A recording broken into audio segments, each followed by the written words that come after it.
João Amorim, querido João Amorim, saudade de você. O João Amorim, para quem não sabe, além de ser professor de Relações Internacionais, Direito Internacional na Unifesp, o João Amorim também é especialista em refugiados do clima. Ele tem estudado isso ao longo dos anos e vai ser uma contribuição importante hoje para a gente entender o que está acontecendo ali no Rio Grande do Sul. Já temos refugiados do clima ali no Rio Grande do Sul. João Amorim, seja bem-vindo. Queria que você fizesse aqui uma saudação para o nosso público e explicasse um pouco para a gente essa condição dos refugiados do clima no Rio Grande do Sul em especial. Bom dia, Conde. Bom dia a todas as pessoas que nos assistem. É sempre um prazer estar aqui com você. Estava com saudade também, né? Bom ver você aí firme e forte, porque nós precisamos de você. E uma saudação especial aos nossos irmãos gaúchos, claro. E, bom, com relação a isso, a primeira coisa, né? A gente não usa, apesar de ser um termo palatável, apesar de ser um termo catchy, vamos dizer assim, né?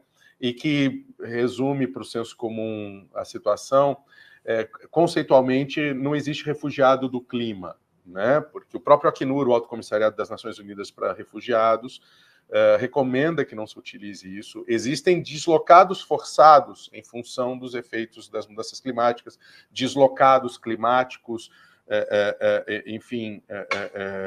mas enfim, refugiados, eu não vou entrar nessa discussão técnica específica agora, mas sim, né, só no Rio Grande do Sul você tem hoje algo em torno de mais de 500 mil de pessoas completamente desabrigadas.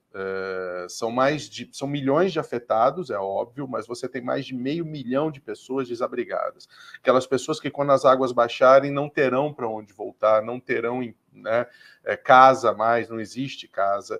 E esse é o grande ponto, né? O deslocado do clima, ele não é aquela pessoa que, por conta da eclosão de uma guerra, ele vai ser forçado a fugir ou por uma perseguição.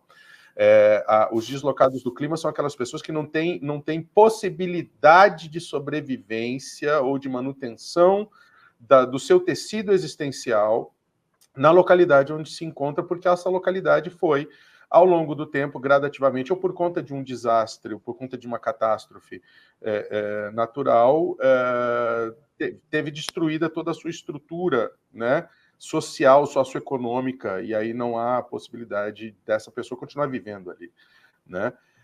Então, sim, nós temos, mas não é de agora. Nós temos já muitos deslocados do clima no Brasil, basta você se lembrar da quantidade de pessoas que migraram do Nordeste brasileiro ao longo das décadas. Aí já é uma questão histórica, né, do Brasil. Só que hoje em dia, veja, o grande problema é que hoje em dia a ação humana tem acelerado numa velocidade vertiginosa e crescente, né, a ocorrência desses efeitos nocivos das mudanças climáticas, a frequência de eventos extremos climáticos, a frequência de catástrofes climáticas, e juntamente com a estupidez, a inação, né, e a persistência de uma mentalidade que não cabe mais, de uma mentalidade econômica, de uma mentalidade capitalista, que não cabe mais no formato como sempre foi, né, de apropriação e de imaginar que o planeta é uma fonte de recursos infindável, de que você pode abusar de todas as situações do planeta, alterar completamente todos os sistemas terrestres, né, e todo o sistema global climático sem ter nenhuma consequência. Essa época acabou. Esse período acabou. Só os agentes políticos, a maioria, claro, dos agentes políticos, e só a maioria daqueles que controlam e tomam as decisões do grande capital é que preferem insistir em fazer acreditar que nada disso acontece. Tá?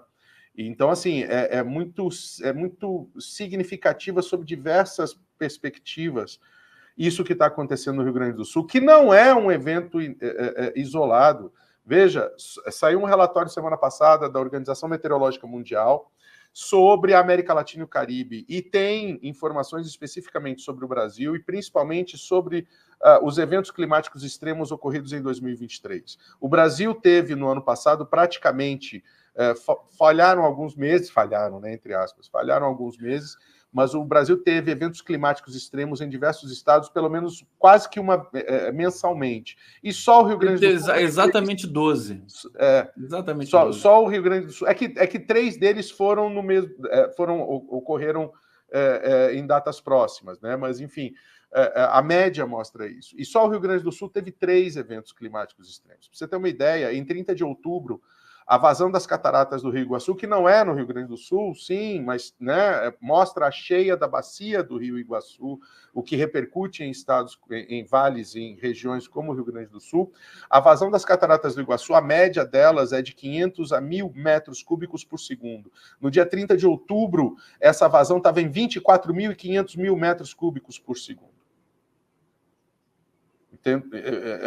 Ou seja, você tem dados sobejos dos efeitos do clima, você tem eventos. Só a Defesa Civil brasileira, só a Defesa Civil Federal mandou até março, ou seja, antes dessa ocorrência no Rio Grande do Sul, mais de 1 bilhão e 400 milhões de reais para mais de 1.000 municípios em 24 estados brasileiros para ações emergenciais em decorrência de eventos climáticos extremos.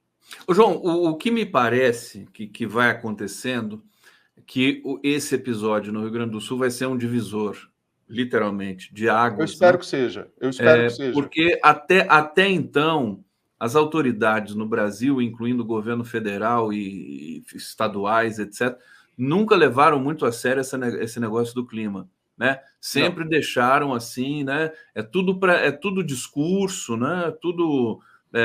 quase que um marketing político, e agora eles perceberam que a coisa é feia. Agora, vamos esperar que eles realmente reajam à altura dos acontecimentos. Eu acho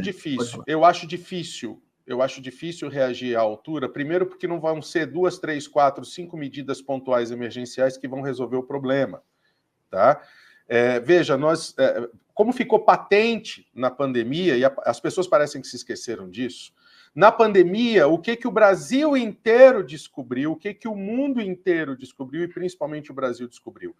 Que o SUS é uma preciosidade, o SUS é um patrimônio que está sendo vilipendiado, que está sendo sucateado, está sendo arrasado, e no momento de uma emergência, de uma ocorrência inesperada, de uma emergência nacional, quem foi que salvou o Brasil? Não foi o mercado, não foi o capital, não foram os políticos, muito pelo contrário, a depender da maioria dos políticos e do governo que nós tínhamos morrido muito mais gente.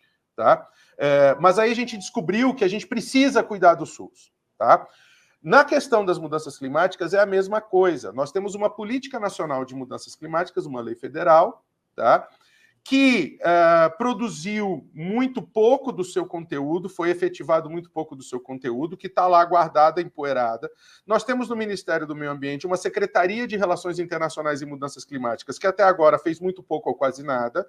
Tá? Nós temos, em nível estadual, somente 11 capitais de estados federados que possuem algum tipo de legislação chamada Plano relacionado a mudanças climáticas. Ou seja, nós temos 15 estados da federação cujas capitais ignoram o problema da questão de mudanças climáticas. E esses 11 que têm planos de ação de mudanças climáticas são absolutamente pífios, porque ao longo dos últimos 15, 20, 25 anos, em que os dados consolidados já começavam a mostrar os efeitos fáticos, já começavam a ocorrer, nós não fizemos nada e não está sendo feito nada. Veja só, de forma louvável, de forma coerente, de forma correta e constitucional, o governo federal agiu na primeira hora, dentro da competência que lhe cabe do Poder Executivo, liberando recursos,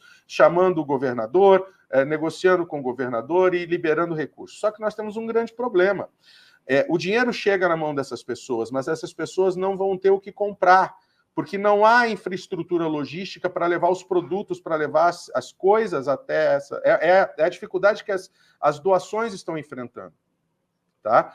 E nós não temos... O Brasil não faz nenhum tipo de prevenção, nem de adaptação, em nenhuma das áreas de vulnerabilidade, principalmente na área climática, Conde. A gente vive correndo sempre atrás do evento da ocasião, tá? E aí todo mundo se cotiza, e é óbvio, o brasileiro é solidário. Então aí a prova. Centenas, milhares de toneladas de donativos, de recursos. Tem donativo. A CUFA está recolhendo donativos em Paris, em Lisboa, em Berlim, sabe? Com o apoio de companhias aéreas para fazer chegar isso aqui. Agora, não vai ser só agora que vai ser precisa essa solidariedade, não vai ser só agora que vai ser necessário que o poder público e o Estado mostre a sua eficiência.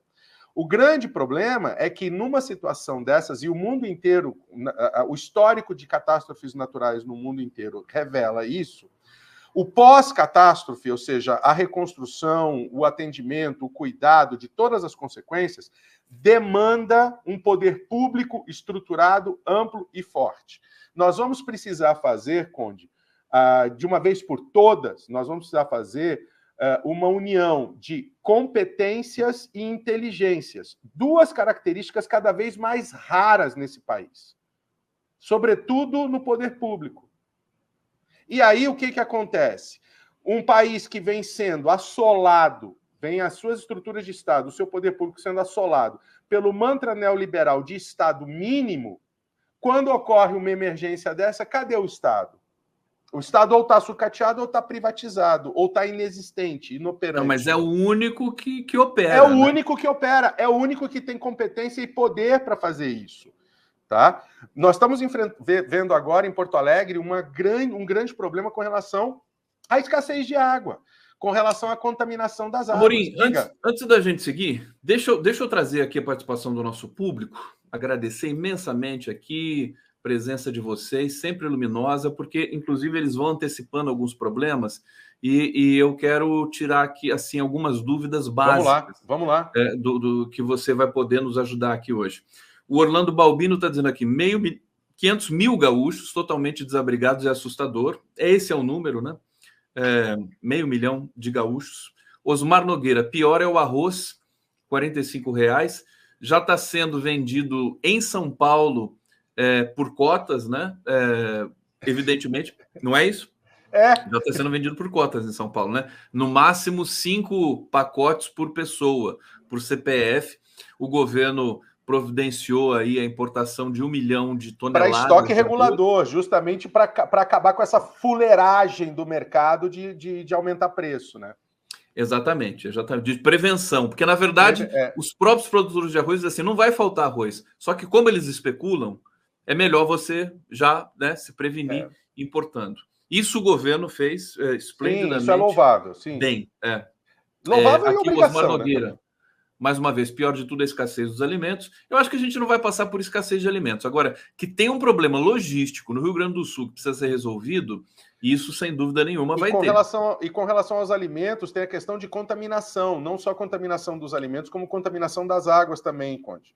Tem uma questão de saúde pública muito séria se avizinhando lá no Rio Grande do Sul. O Paulo Amarante vai poder falar disso com muito mais propriedade do que eu, mas o negócio é muito sério. O preço vem em escalas, né? A gente vai pagando por escalas assim. Nivaldo Lira Rocha, Condão, ninguém fala das greves da greve das federais. Meu filho está perdendo aula. O que está se negociando? Fala disso, por favor. Deixa eu aproveitar, porque o João Amorim é professor de uma universidade federal, a Unifesp. Como é que está essa movimentação, João Amorim? Você tem alguma informação para dar para a gente aqui rapidinho? Tenho, rapidamente, até o meu último levantamento, salvo engano, são 15 ou 16 federais, né, já totalmente em greve. O que está sendo negociado com o governo federal é não apenas o reajuste de benefícios, mas também a reposição de perdas salariais e de recomposição, de reestruturação de carreira, né? Enfim, agora... É muito complicado, com todo respeito ao nosso telespectador, né? Eu entendo a angústia, né? Mas assim, as aulas serão repostas, enfim, né? Como em todo movimento sindical, existe isso, o trabalho vai ser continuado, né? Mas agora não tem ninguém parado, os professores estão nos campi, estão conversando com a sociedade, estão conversando com o governo federal, as entidades sindicais estão negociando com o governo federal. Agora, é isso, o cobertor é curto, né, Conde? Então, assim, a gente tem plena consciência disso. Mas alguma coisa tem que ser feita. Deixa eu aproveitar aqui e perguntar também, eu me lembrei agora das mobilizações nos Estados Unidos pró-Palestina e que tinha dado um grande chabu e tudo mais. Você é um cara que tem muitas relações ali nas universidades nos Estados Unidos. Como é que estão essas questões? O Brasil chegou a fazer alguns acampamentos também. Acho que na USP tem um acampamento. Ficou uma semana na USP. E nós podemos hoje, inclusive, resvalar nessa questão palestina. E tem uma informação muito importante que você me passou aqui sobre a armadilha, suposta armadilha que seria invadir Rafah. Agora, você tem informação? Porque a imprensa parou de dar, né, nesses últimos dias. Isso foi sistematicamente retirado da imprensa, inclusive da imprensa americana, né? Foi praticamente... Eu colocaria entre aspas, porque eu não tenho fonte, né, para isso, mas foi praticamente censurado. Deliberadamente censurado. Agora, o que eu sei de colegas, eu inclusive te passei o contato de um estudante português que está em Yale, no acampamento, né? As informações são que agora que saiu da mídia, né, a repressão tem sido ainda mais brutal, né? E começam as perseguições. Então, assim, os alunos dos movimentos sendo suspensos, sendo expulsos, alunos estrangeiros sendo ameaçados com cassação de visto e deportação. Tem deputado e senador do Congresso americano já exigindo que o executivo, que os estados e o governo federal cancele o visto estudantil desses estudantes estrangeiros nesses acampamentos, ou seja, a repressão está vindo como blitzkrieg, né? Como divisão de panzers em cima. A galope, né?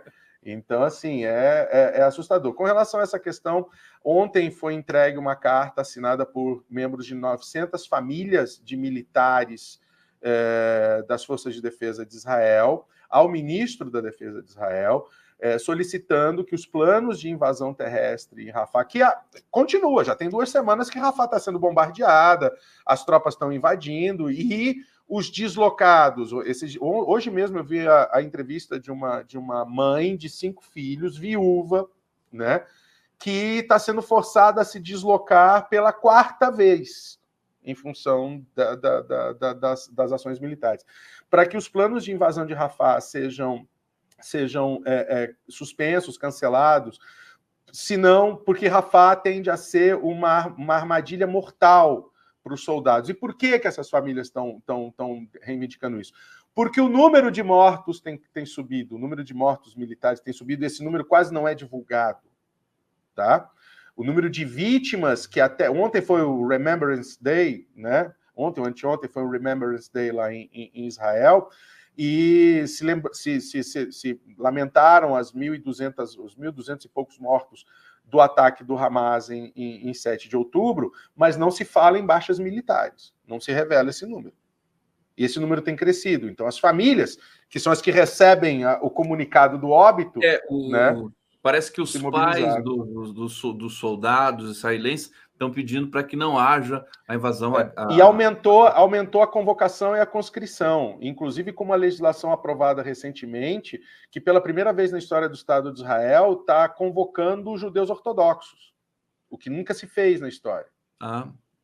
Olha só, quanta informações transversais, é importante também para aguçar aqui o nosso espírito crítico. Aqui não é para os fracos. Esse 11 News aqui é para aqueles que querem notícias que não se intimidam com o noticiário, seja ele nacional, doméstico ou internacional. Vou seguir aqui... Só um parênteses, segue, mas só um parênteses. Não vou deixar você dar parênteses, não.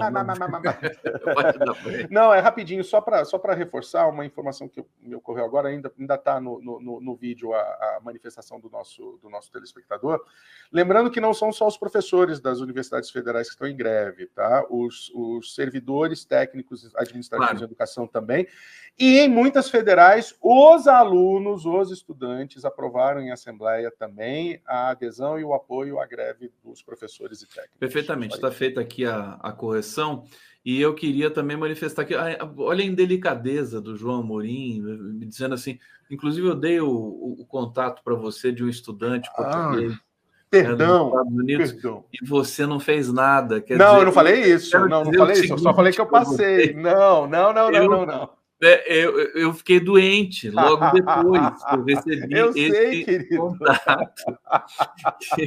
Inclusive, eu vou refazer esse contato. Não foi com essa intenção. Que fique publicamente registrado aqui. Brincadeira, a gente é tão generoso aqui. Não é? Olha que esse careca ingrato, né? Carecas ingratos. Marcos Gambis, num país onde ruralistas mandam na zona rural, especuladores imobiliários mandam nas áreas urbanas, procurar soluções para conviver com as mudanças climáticas é pura perda de tempo. Está aqui uma posição cética, mas não sem consistência, né? Porque... Então nós precisamos escolher gestores públicos e representantes políticos que não se enquadrem em nenhum dos dois blocos, nem em nenhuma das duas bancadas, né? Nós temos uma chance, a chance está aparecendo. Vamos tentar aproveitar. Chalimar da Silva, São Paulo teve um dia que virou noite. O que aconteceu? O povo paulista elegeu o Ecocida Salles para o Congresso, então a responsabilidade é de todos nós. Eu me lembro disso, né? Na época, inclusive as queimadas, aliás, era por isso, né? As queimadas no sul do Pará, no Mato Grosso e tudo mais, elas foram de tal grandeza que o céu escureceu. A fuligem veio para a cidade de São Paulo. Aqui de São Paulo. E virou noite, realmente, né? Uma coisa impressionante. Elizabeth Belize aumentou o suicídio entre deve ser IDF, Israel Defense Forces. Ela está falando da questão de Israel, né? É isso? Deve ser. Deve ser. Elizabeth, querida, obrigado. Explica uma coisa para mim. Eu fiquei curioso agora com essa questão dos refugiados do clima, que é um conceito que não deveria ser usado. E agora que eu estava começando a usar, use deslocados do clima. Deslocados do clima. Mas por que refugiados do clima é impreciso? Porque para você, primeiro, refúgio é uma condição da pessoa, tá? É um estado pessoal, é um estado emocional, psíquico, etc. Tá? E a condição de refugiado demanda dois elementos. O primeiro elemento é o elemento objetivo, que é a condição no local. Guerra, perseguição política, perseguição religiosa. Tá? E o segundo elemento é o elemento subjetivo, que é o fundado temor de perseguição diante dessa situação objetiva. Tá? Essa explicação toda está num documento oficial do Comitê Executivo do Acnur, tá? do Alto Comissariado das Nações Unidas para Refugiados. Não é uma opinião do Amorim, não é uma teoria acadêmica, não. Tá? E aí esse elemento subjetivo, esse fundado temor de perseguição, né, que relaciona, dentre outras coisas, com o temor pela própria vida, pela própria segurança, tá? Inexiste na situação climática, ambiental, de desastres naturais. Não há uma perseguição efetiva. Há um temor, há uma preocupação e há uma necessidade de sobrevivência. Tá? Então, porque aí, veja, quando o Acnur solta dados no mundo, ele separa deslocados forçados, e dentro dos deslocados forçados, ele separa deslocados internos e refugiados, justamente por conta dessa particularidade. Tá? E também porque o refugiado ele vai buscar proteção em outro país. Tá certo? Por isso é essa diferença de deslocado interno e refugiado. Então, na questão climática, na questão dos deslocados forçados, em função do clima, em função de desastres naturais, os afetados por barragens, por exemplo, né, falta o elemento formal da perseguição de entidade estatal, de grupo social. Não há um grupo social a perseguir, não há um Estado a perseguir aquela pessoa na origem da produção desse fundado temor. É por conta disso que não se deve conceitualmente, aí veja, né, o que importa é a transmissão da mensagem, mas conceitualmente não se utiliza o termo refugiado para as questões dos deslocados climáticos por conta disso. Não há o fator de perseguição. O clima não está perseguindo, o desastre natural não está perseguindo aquela pessoa. Tá?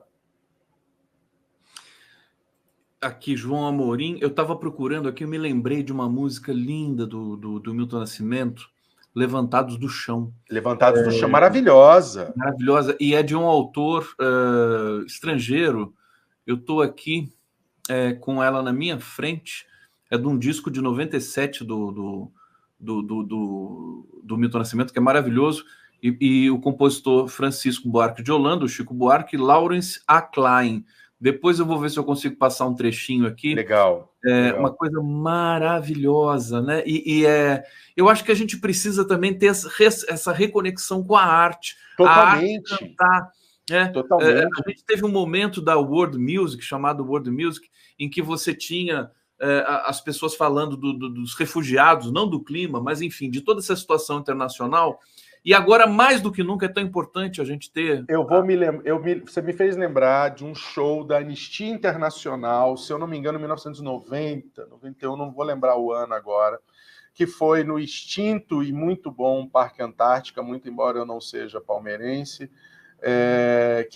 foi um show da Anistia Internacional, que teve Peter Gabriel e o Suan Dor, o senegalês maravilhoso, teve Tracy Chapman, Bruce Springsteen, o Sting profundamente envolvido naquela época já, claro, em causas ambientais, com o Raoni no palco, enfim, foi um show maravilhoso. E é isso, eu vivo dizendo isso, Conde, a vida sem arte, ela é só um calendário, ela é só uma placa de concreto.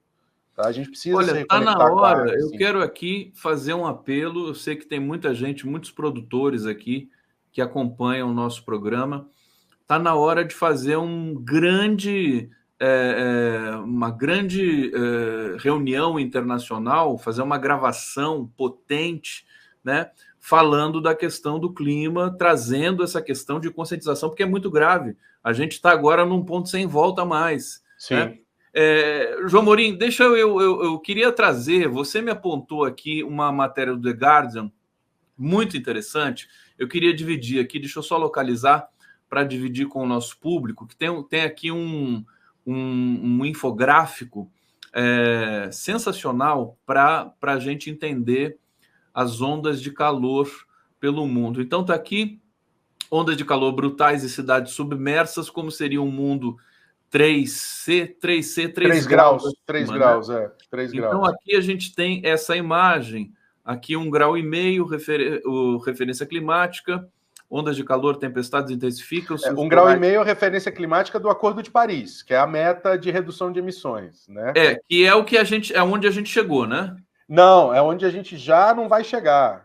Aliás, já não vai chegar. Já não vai chegar. Duas questões pontuais sobre o Acordo de Paris, tá? O Acordo de Paris ele baseia-se toda a lógica da hoje em dia atual vigente da Convenção Quadro das Nações Unidas sobre Mudanças Climáticas é calcada na redução de emissões. Só que a gente se esquece que a redução de emissão não vai resolver o problema. Hoje em dia, Conde, 15% dos Estados membros do Acordo de Paris não têm nenhum compromisso ainda, não assumiram nenhum compromisso de redução de emissões, e mesmo que todos os que já fizeram cumpram integralmente os seus compromissos de redução de emissões, a temperatura média global vai chegar em 2050 2,4, 2,6 graus Celsius acima da média pré-industrial, o que é muito acima, é 1,1 acima da meta do Acordo de Paris, tá?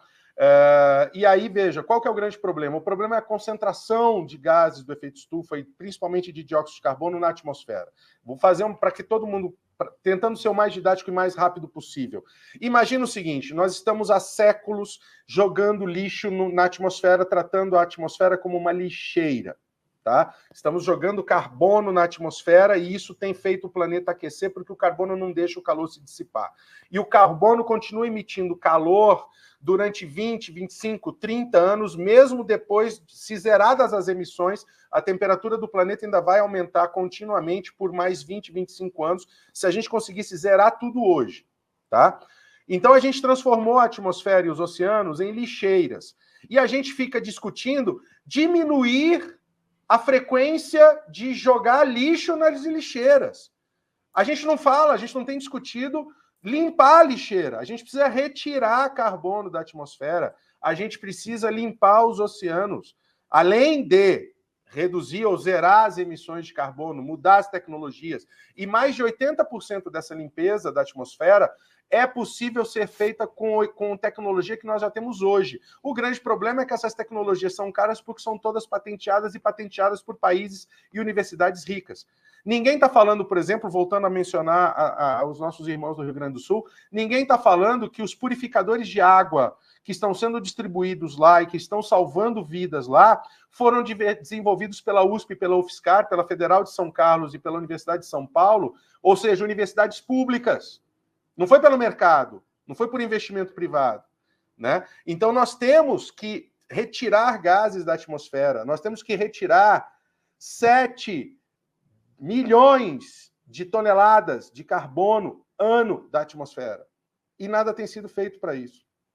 Então, assim, é muito possível que ao final do século a gente chegue a 3 graus acima da média industrial, o que nenhum modelo computacional, nenhum modelo matemático consegue prever, porque não tem nem dados de previsibilidade para isso.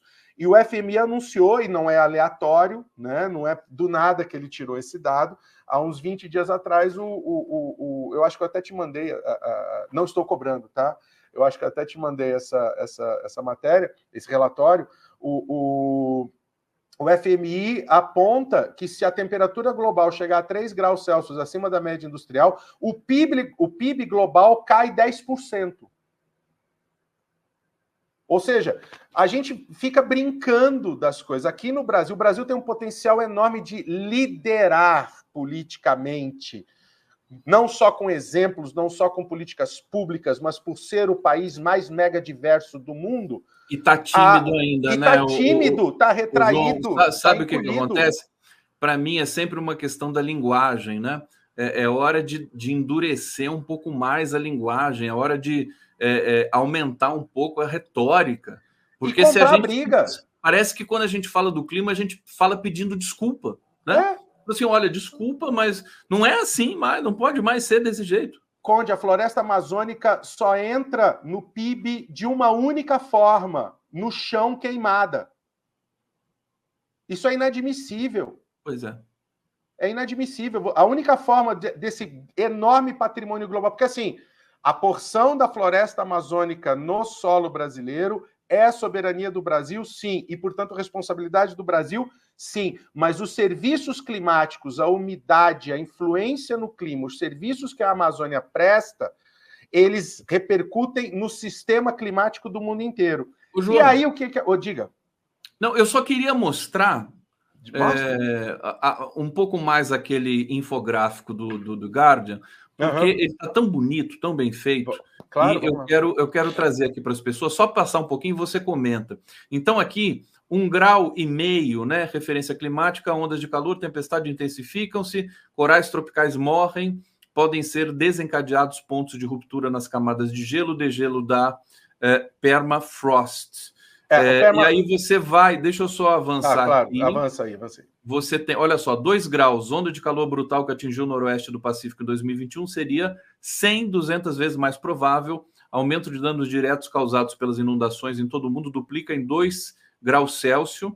Aqui a gente chega 2,7 graus Celsius, 2 mil milhões de pessoas. 2 bilhões de pessoas, que a tradução está em português de Portugal. Tá errado. 2 mil milhões. Não está errado, é tradução de português de Portugal. 2 mil milhões, é 2 bilhões. 2 bilhões, isso, seriam empurradas para fora do nicho climático da humanidade, ou seja, das condições benignas que toda a civilização surgiu ao longo dos últimos 10 mil anos. Exato. E tem mais uma situação aqui, 3 graus, cidades como Xangai, Rio de Janeiro, Miami e Haia acabariam abaixo do nível do mar. Eu vi essa imagem aqui, eu acho que aqui é Xangai, se não me engano, não sei, acho que é Xangai, ou Miami, não consigo identificar. E me veio Porto Alegre, quer dizer, logo de cara. Não, que veja, Porto Alegre tem uma configuração muito específica, né? E a própria vazão é complicada, porque é muito estreito, né? A conexão da Lagoa dos Patos que é onde deságua o Lago Guaíba, né? A Lagoa dos Patos com o oceano é muito estreita, enfim. Mas veja, essa questão e as coisas que. E aí, nessas situações, Conde, não adianta ter dinheiro, tá? Você não vai ter o que comprar. Você não vai ter político para comprar, você não vai ter comida para comprar, você não vai ter local de moradia para comprar, tá? E isso é o mais bizarro de tudo, porque parece que os bilionários que controlam, né, não só os 5 maiores, né, não só o Elon Musk, etc., mas o 0,1% mais rico do planeta, que emite 66%, é responsável pela emissão de 66% do dióxido de carbono na atmosfera, que ano passado, agora, em início de abril, bateu recorde de concentração e bate recordes sucessivos de concentração. Tá? Veja o seguinte, começou mais cedo esse ano a temporada de incêndios florestais no Canadá.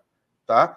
A Colômbia Britânica já está sob alerta, já tem prefeitos mandando evacuar áreas de cidade porque estão na possibilidade de trajeto do incêndio.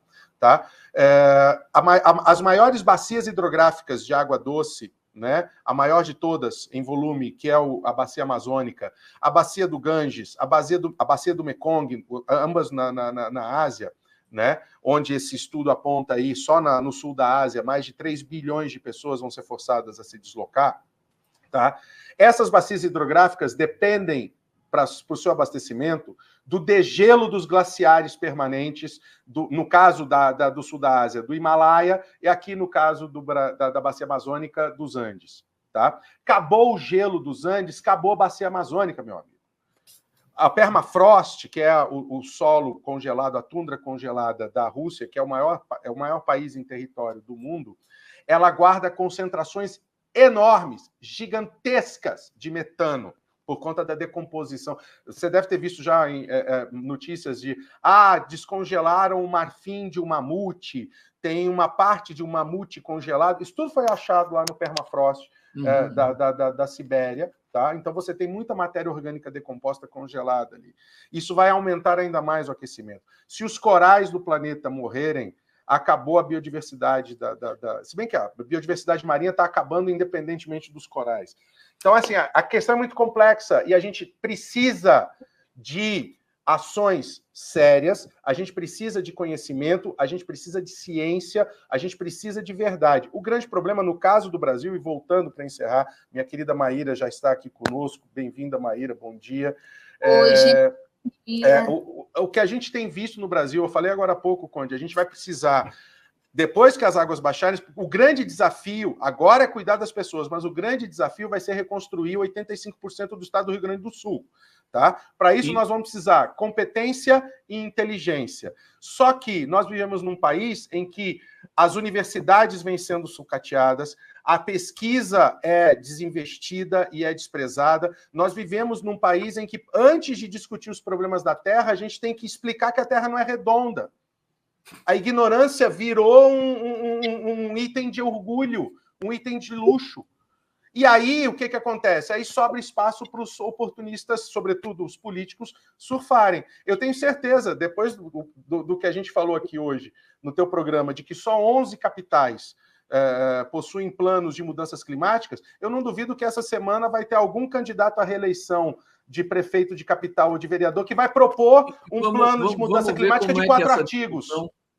Vamos ver como é que essa discussão vai chegar nas eleições municipais. João Amorim, agradecer demais sua presença. Eu que agradeço, querido. Obrigado. Sempre Desculpa a veemência, mas esse tema me toca demais. Eu sei que esse tema já cansado de ver tanta inoperância, tanta ineficácia, tanto negacionismo. Negacionismo mata, fake news mata.